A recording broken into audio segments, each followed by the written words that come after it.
Hello, hello, this is Strategic Change Guide podcast and it's Motivational Monday by Jim and Lucy. And Jim found a quote for you today. In fact, I wish I had written this quote myself, but I think all of us, when we look back upon our own lives, we can recognize that some of these quotes have elements in them that apply perfectly to us. For example, here's one by Colin R. Davis. The road to success and the road to failure are almost exactly the same. And here's another one by Henry David Thoreau. Success usually comes to those who are too busy to be looking forward. It doesn't mean people who are lackadaisical, people who are, I hate to use the term lazy, but in conflict, if you will. Those people who have a lack of inertia, who aren't willing to do anything. It just means that we will find that the differences between highly successful people and people who have failed immensely is not just it's a matter of timing, but it's also a matter of putting in the effort and a matter of thinking in the right way. Because in a great book about having in the 1920s, where we had this huge wave of personal development theory in America, a lot of self-help books were coming out, roughly from about 1890 to about 1920 or so.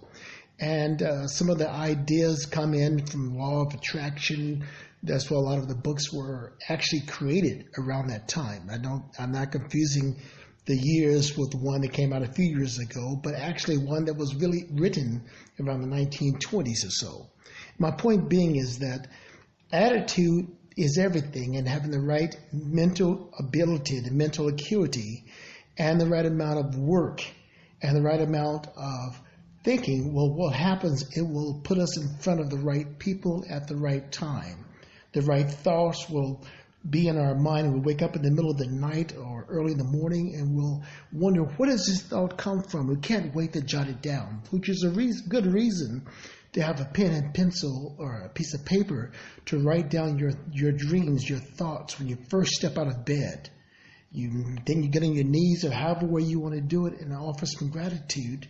But you'd be amazed how those thoughts were hints of inspiration somehow. They were right there when you needed them. It was your subconscious giving you ways to think and how to act for the next step. And so often we just ignore them. We don't want you to ignore anything. We don't want you to ignore things that you believe will help you. And if you see something that motivates you, and if you know that some activity or reading certain things or writing down certain things works for you best, do it. And we want you to keep moving towards your success, towards your goals, your personal. And there are ways to keep yourself motivated. We've been talking about many times before, but what I want to say today is that you have to keep going and keep trying, but it doesn't mean that you have to work all these extra hours doing very same things all the time, because doing very same thing and failing all the time doesn't always mean that if you do it 1,000 times it will finally work. Sometimes it means it's just the wrong way of doing things. So we want you also to be cautious and analyze what are you doing and what you need to change in order to change the result.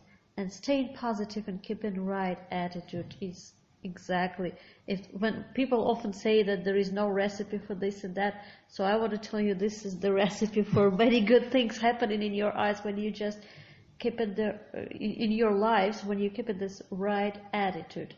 And I just teach myself over the years for the simple things. There are weeks when things seem all go wrong. Everything, like they say, go south, right? Like this go bad, or the payment delayed, or the payment didn't went through, or the contract stopped, or you lost a job, or this happened, something broke in your house. And it seems like everything happens at the same time, same week.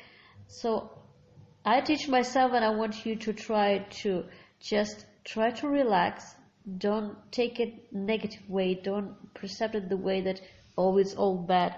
Just think about it the way it is a bad thing, it happened. I have to deal with it, and I will deal with it. But all those bad things happening right now, that means the next thing will be really good. So I need to keep going.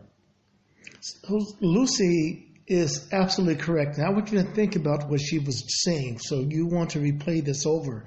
But in a nutshell, don't make things worse than what they are. Sure, we know we watch enough news, we receive enough announcements and emails from perhaps your boss or on the news programs, in the magazines, newspapers, etc. But we know that everybody's going through some type of a loss. If not, you will.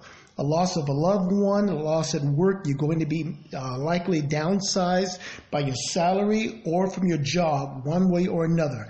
All of this is going to change, and there is not going to be there's going to be a new normal.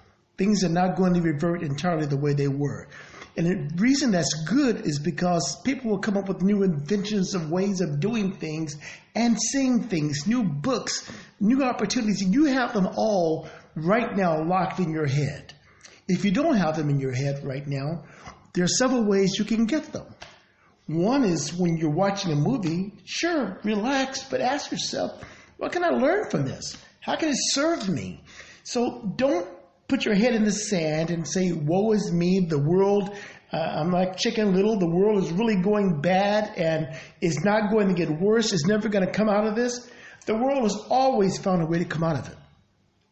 It's just, will you find a way to come out of it? You can.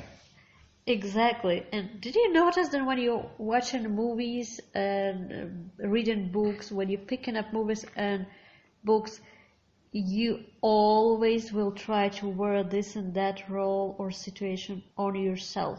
Whatever it is, good or bad situation, good or bad circumstances, you will have that thought, what would I do? How will I feel? And this is exactly great exercise, and it has really deep roots in our minds. For example, for bad situations, if our brain plays some bad situation that might happen or happen to someone, and you're trying to wear it on for yourself, how will you feel? This is our unconscious protection from the bad situation happen in future. That's how our brains work. And trying those situations, like thinking, what would I do? How will I feel? Is exactly a good thing, because you are trying to feel new things, and we want you to focus on positive things, and that any situation has a solution, always. It does. There have been people that have gone through some disastrous moments in history. Many of them, there is not even a record of them. But one thing those that came out of it had in mind, sure, some of them just plogged along and just went and moved forward and came out of it somehow.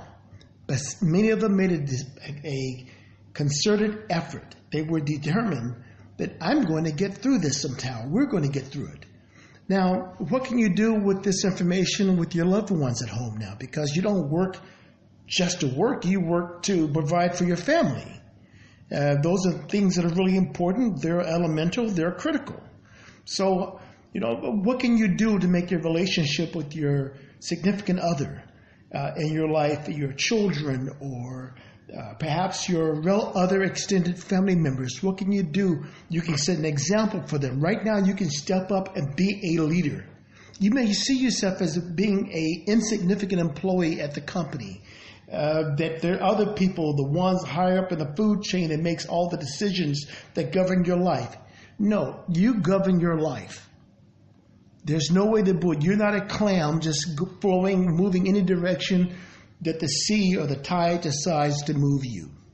You can decide to make things not worse than what they are, that you don't confuse whining with praying. You rise up, you take action, the right amount of action, contact the right amount of people, get on the right platform right now, and start meeting people. You can start creating videos right now for a job you might have lost. You need a new job anyway. It doesn't matter. You don't have to wait for a new job to come around and find you, and sending out resumes online and sitting back saying, well, things aren't happening. You can create videos right now. They don't cost you anything at all. There's a lot of free formats. Put them out there, not on YouTube, Put them in some emails. Send them on your interviews. Start calling people up. Be proactive and get charged and make it happen. Exactly. And being proactive actually is the key thing. Just believing that everything will be okay isn't enough ever. So we want you to be proactive and stay positive, and we will get through all of this. So that the next time a crisis comes, and they will come, is part of life, you can find ways to put in 6 months of cash for your rent, for your car payments, for food, everything, so that you're not caught unaware. Get ready